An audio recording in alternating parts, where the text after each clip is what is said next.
Ladies and gentlemen, when they say in chess, when you see a good move, look for better, that's exactly what we're gonna do today. So without further ado, let's look for better moves. So what we're gonna do this game, whether we're black or white, is we're gonna play some theory moves, and when we're out of theory, we look for the most natural move and try to improve on that idea. If we ever get a game, that is.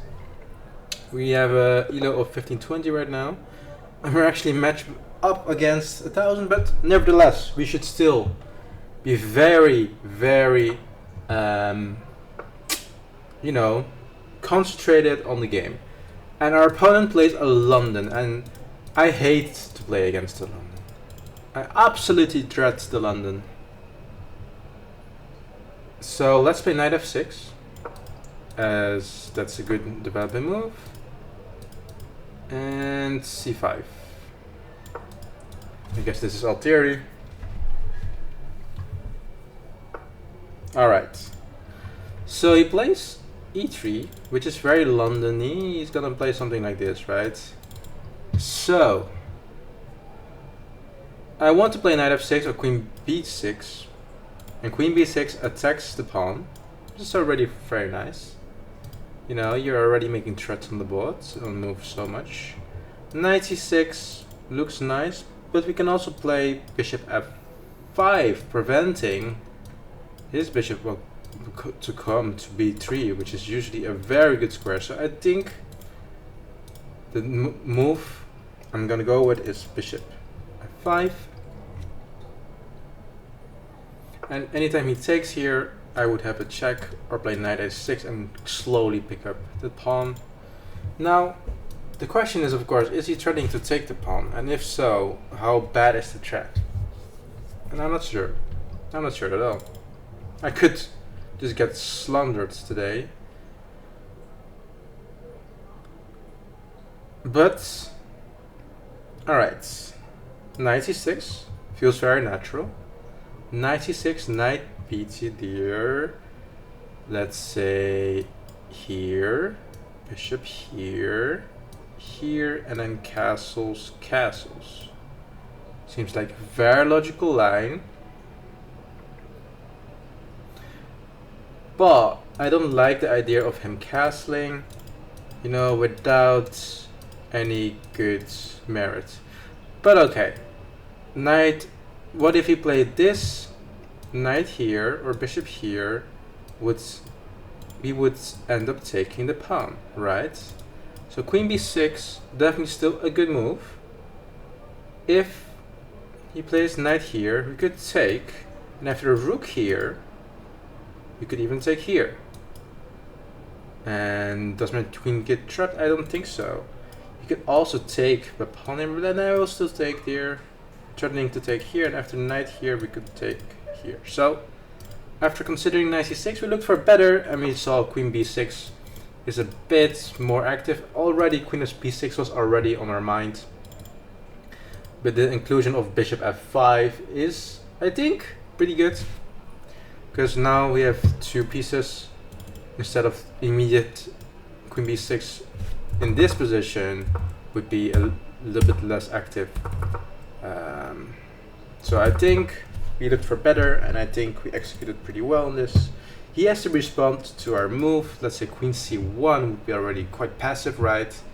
I think that's already a positional then advantage we gain. And he plays b3. b3. b3. And I know that in some lines of the London you play c4 with the intention of him to take, and to play b5. Gaining space on the queen side and starting a queen side attack. The question is this the case in this case? Because I'm not sure, I'm out of theory. So let's say c4. Well, queen could go back, but then we take, right? So I feel like white must take here, otherwise the whole queen b3 thing doesn't make sense. And after retake, what does white have? Well, he has a4 stopping b5, but that's definitely a move. And And yeah, so c4, queen takes, a takes, and a4, stopping b5. That's a very good move. Well, is there a way for us to stop this? Well, no. Well, let's say we do make a move which stops a move like that. It would cost us time.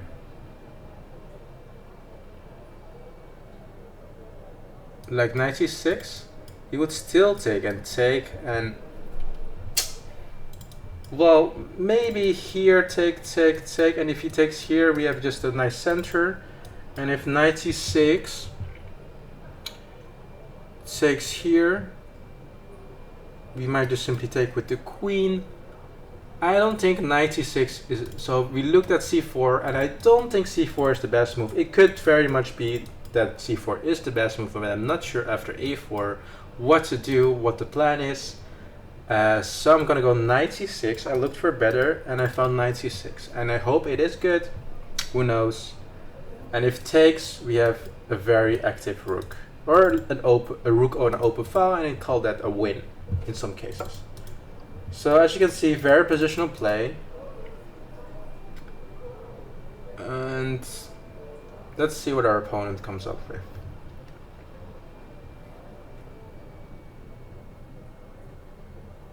And I don't mind the double pawn, because I do get some compensation in the form of an active rook on an open file. Yeah, we're not in an endgame right now, and double pawns could be just very nice in middle games because it's very active. And he played bishop b5, pinning my knight. Potentially his knight is coming then here, and my most natural move would be a6. a6 takes, perhaps takes with queen. If we play a6 takes, we lose the queen. So yeah, that's that. We also have e6, but then knight here comes here, and it's already quite unpleasant. And I see a bishop d7, but that just seems very passive. But I also see c4 now, and now the queen doesn't have a great square to be on. Well, it could go to h5. Okay, that could be unpleasant indeed.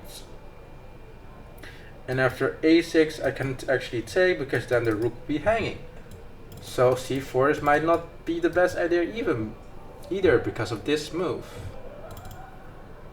So what to play here? It's very tricky.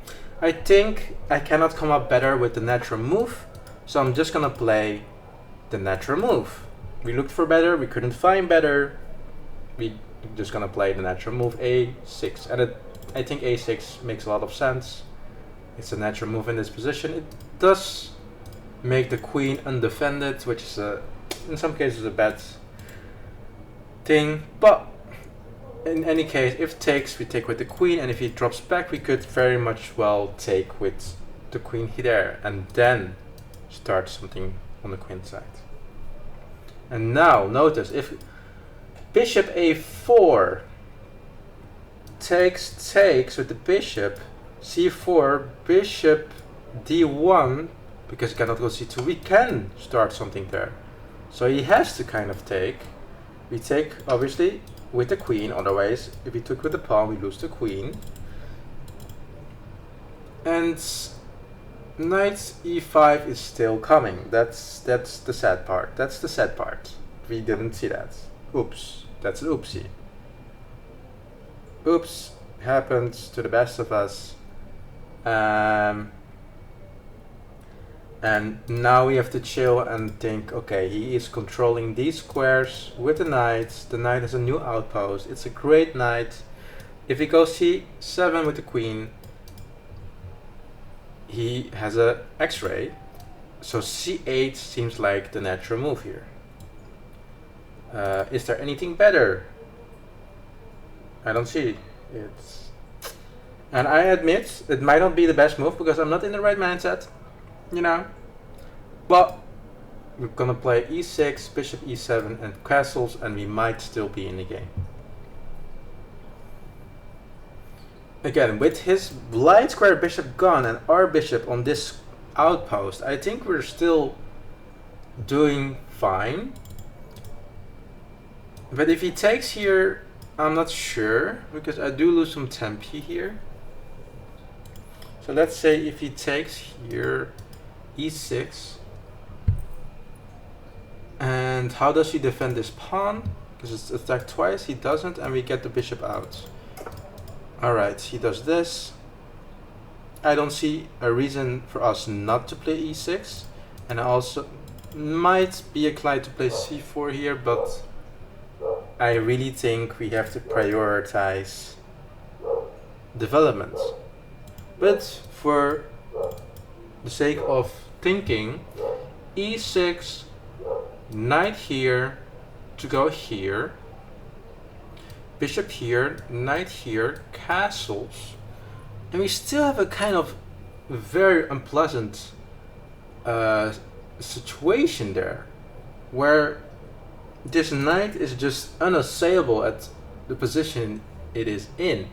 But we get to place our knight after we castle on e4 as well, and we have a very nasty knight as well, and we can play f6 on the next move, potentially. So the alternative c4 would entail that we allow the check and then play b4, and it all feels very committal with the pawns, and we're down on development. So we're gonna play the simple move. We looked for better, and potentially c4 later in the game would be a great move. Not for now.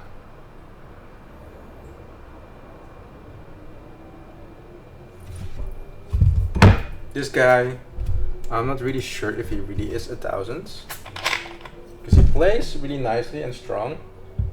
Until now, he has a nice knight, he has some positional awareness. But as complexities might start and the tricks might start, I think he might fall under the pressure. Our opponent is thinking.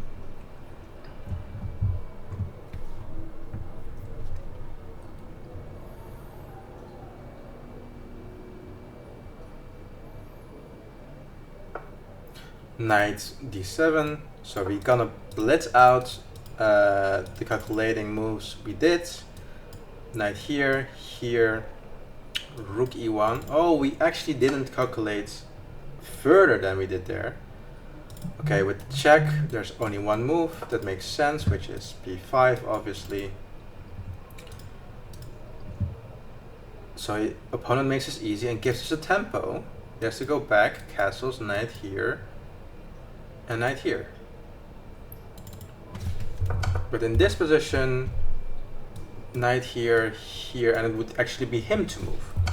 So he actually wastes a move by going here and back somewhere, maybe even here. That would not be smart. He has to go all the way back there. Alright. And now we castle. And after knight f3, it's actually us to move. And essentially, I already feel like we are the ones playing white. Why is that? Because we have taken his move away from him. We might even be better than white. We might be double white because he played here, here, and here. That's 3 moves, achieving nothing. So he plays the knight here. And now we'll continue with the plan, which is putting the knight here, f6, and we're chilling. And now we are the ones actually playing the London. Imagine this being white. This is exactly, imagine we are white. This is exactly the setup white plays with colors reversed, where the knight would jump to, well, he actually has the same thing, but where the knight would jump to e5. In this case, we have a knight on e4. So I would actually call this an equal position here. What else? Well, we have the bishop pair. He doesn't have the bishop pair, but he has a solid knight, so I would say maybe black is slightly better, like 0.1, purely because of the advantage of space. Opponent goes back. This is a backwards move. And backwards moves are the hardest to see in chess, but it's also, in this case, a move that worsens your position. So this might already be an inaccuracy. But the question, of course, the reason he played it is f6, the threat of access. f6, wow, I can't speak. But the whole point, the reason, the way we have to go about this is, how is this to our advantage? Well, I think we can play c4. And after c4, the knight moves, take, take. We have an outpost, potentially, on d3 for our knight or our bishop or any other piece to move into. And for now, it looks like our bishop will be just chilling there. So let's be c4. Is there anything better? Again, I don't see it. Let's not waste any time and play c4.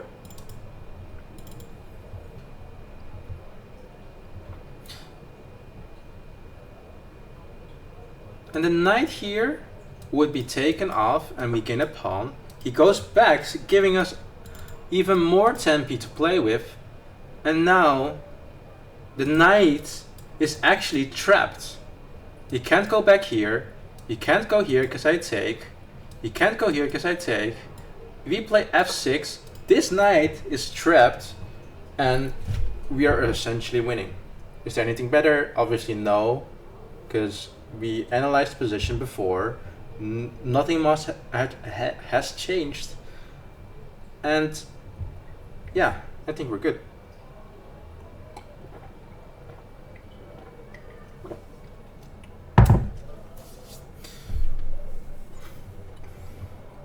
Opponent realizes that his knight is trapped, which is kind of sad because a knight on e5 is usually a very great cheat piece. But look what the knight is doing here. We've taken great notice of the squares which the knight controls by being aware of them, and now we'll see the effect of him. So now, what do we take with? We can take with the queen, we could take with the pawn. It's hard to say. I'm inclined to play with the b pawn, because if you take with the d pawn, first off we lose a central pawn, second off there might be some d5 resources for him. So let's just stick towards the center, keep it simple, and keep this idea of an outpost on d3 in mind, which we might potentially play at some point. Now we do notice that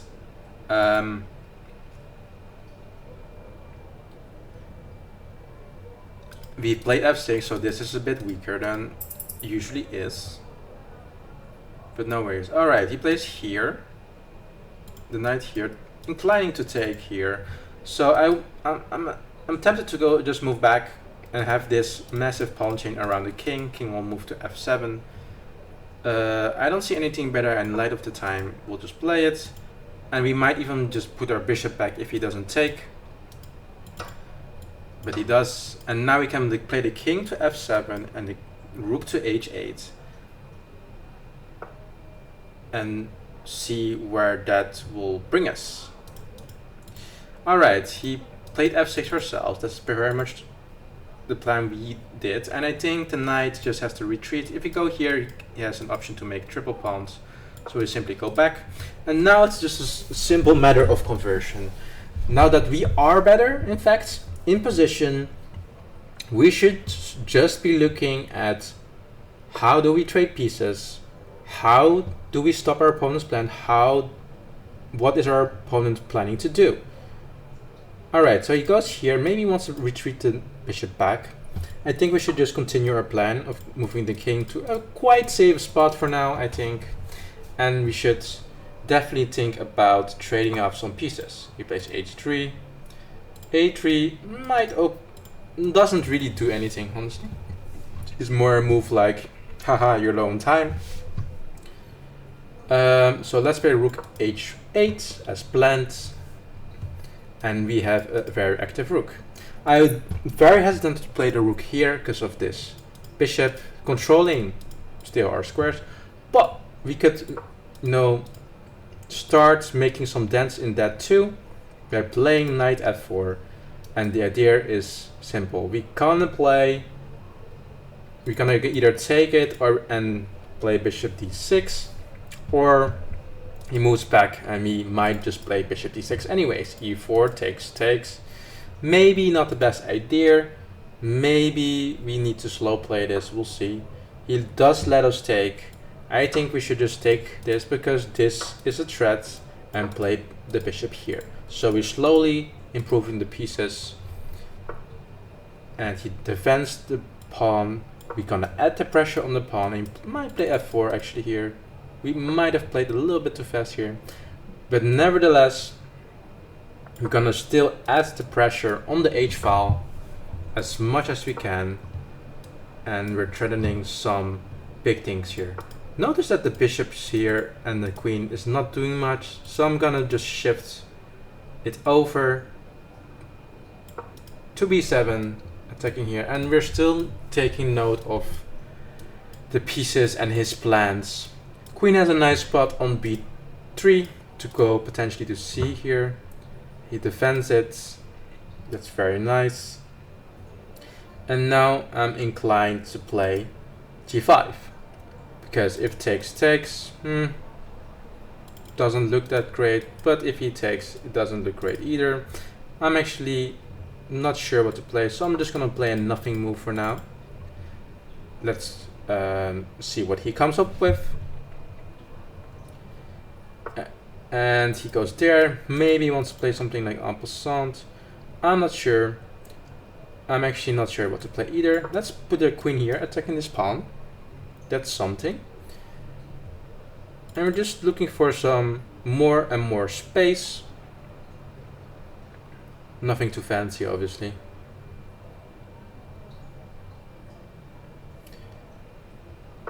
And as he is thinking, again, he's falling into the pressure.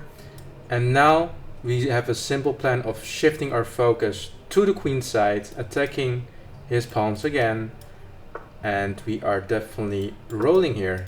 So notice we keep the flexibility, so we're not gonna give up this diagonal right away. We keep it flexible. There's nothing to worry about as we are up a piece, but we have to be very patient in this position. And slowly but surely, I think our opponent will run out of moves. Let's go here, and this will be our next move.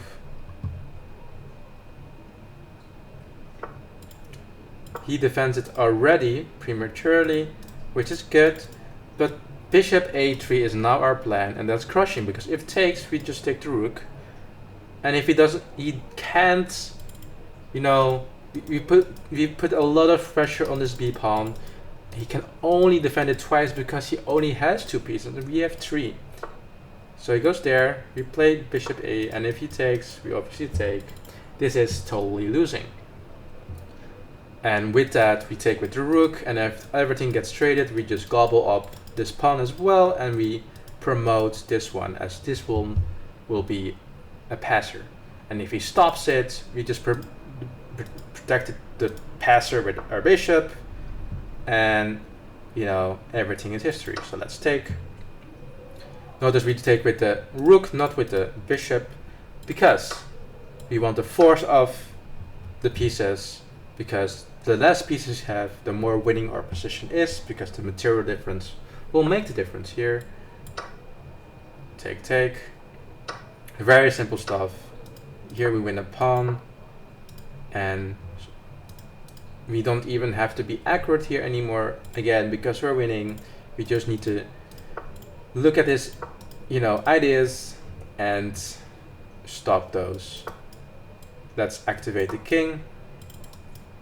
And there's absolutely no plans he has at the moment. Notice even that he can't even come closer to the bishop without taking a bypass route. He will take that bypass route.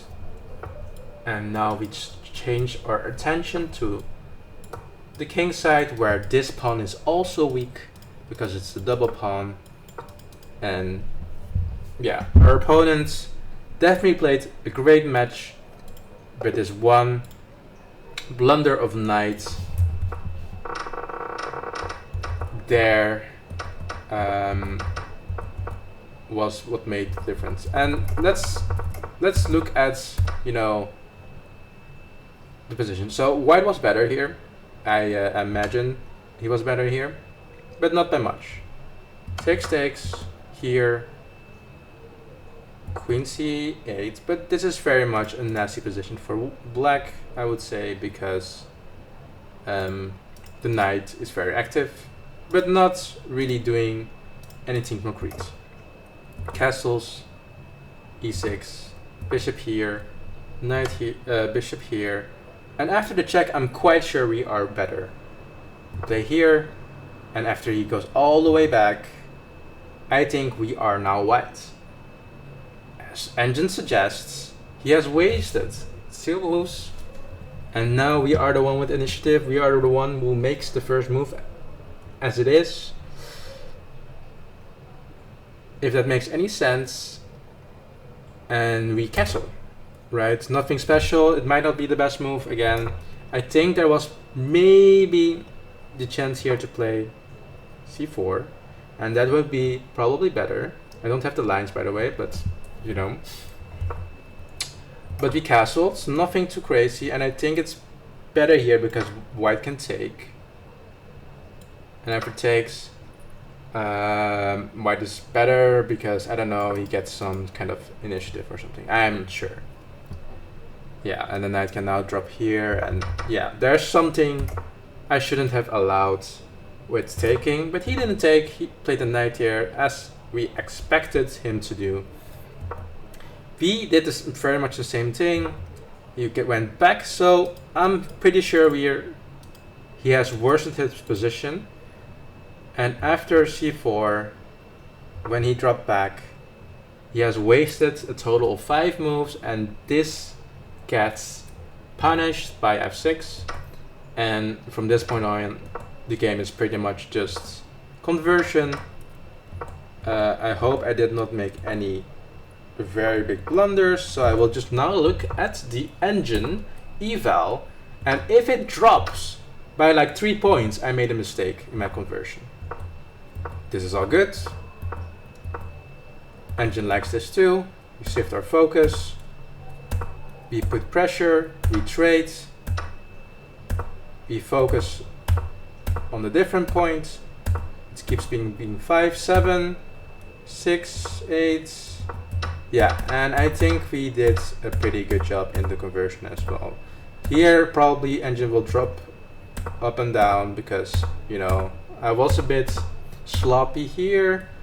You know, there was definitely some ways of making it easier, but this is just easy. You know, there's a lot of freedom in this endgame where you just up a full piece and a pawn. So yeah, that was the game. There is actually, I don't think there's any need for deep analysis. What we could, however, do is watch with the engine what the engine moves are, and improve on our opening play. So I think middle and end game was very clean, blah blah blah. So now in the end we look at the opening, and after c5, I think I'm out of trap. Bishop here, c3. So bishop here he doesn't like. Bishop f5, where we looked for better, he didn't like because of d6. D takes c, but I thought queen here, knight c6, and after takes, knight b5. And look at this, we are in trouble. After knight a6, what does white do? Or the engine do? C6, c3, okay. But I imagine this is not the greatest place to be in. g6, maybe bishop e2, queen b3, whoa. Bishop here, and knight b to d4. And the knight on d4, great asset, obviously. About to pick up the bishop, and if you do nothing, he picks up the bishop. I imagine. No, he takes the pawn. Whoa, look at the threats. Look at how... Yeah, so bishop f4 was not a good move. Great to know. I did not know. It looked like a good move. I think knight c6 would probably be better than So let's say knight c6, c3, and maybe now we can play this. No, still the same thing here. And how do you regain the pawn? You don't. So here is not a good move. Engine suggests e6, g6, g6 probably best. And after, I mean, it's an advantage here to know what white is gonna play. Probably something like this. Now you can play queen b6. So the bishop actually doesn't belong here yet. And after something like b3, knight h5. So okay, great stuff. Usually they put it back, I think. Now you can already take. But if they put it here, we can play h6, and then, alright, that's what the engine says. But I think most people just go put it here, and engine says that this is better for black. Now we have to figure out why. So let's say bishop g7 castles. So now we play the engine moves for black, and after castles, knight here, just very engine, very London-y moves. Rook d8. Let's say the knight just, let's say queen c here. While he's looking at granite, that's one thing. Bishop g4. Okay, let's say we don't do anything. We play a4. I'm not sure what to do. C takes d. We take with the e pawn. Rook c8.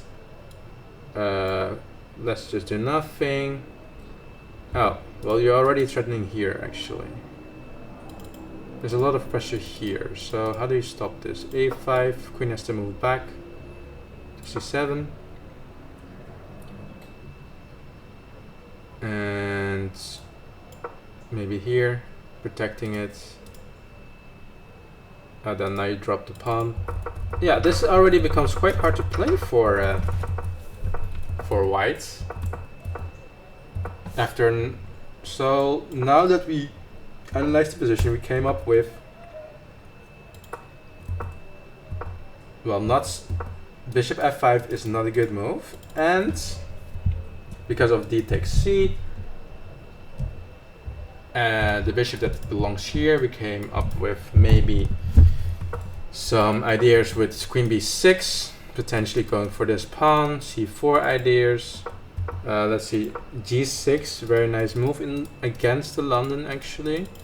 So I think this was quite learningful, meaningful analysis in the opening. You're probably gonna forget about it tomorrow. And this knight h5 is all supported by g6. And g6 is also just a very natural move because you know you're gonna, white is planning to put this, you know, so this stops this whole idea. So yeah, very nice analysis. I think I will just explore more lines offline. Thank you guys for watching. See you guys next time.